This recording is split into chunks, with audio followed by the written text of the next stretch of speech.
Yun, magandang hapon mga paps. Siyempre, may nagpa-install sa atin na M1 plus 60 watts dito sa unit niya na Mio M3 yan, idol.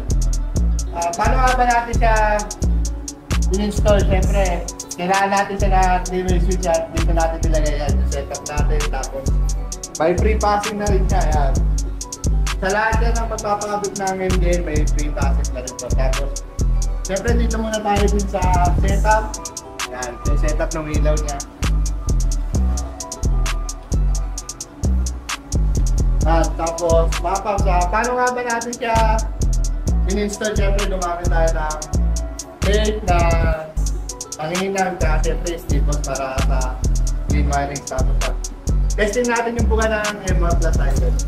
So ayun, testing natin mga paps yung buga ng M1 Plus natin dito sa loob yun. Papatayo ng ilaw. Ayan yung low beam. Tapos, yan. Medyo maliit lang kasi itong shot natin kaya hindi makakita yung buga ng maayos. Pero malawak na yan sa kasi yan. Napatay, passing, low beam, passing.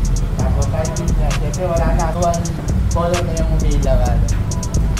So yun lang mga paps. Kung gusto nyo rin ng ganito setup para sa unit ninyo, alam nyo na kung saan pupunta. Dito lang yan sa Power Space Store. Peace out.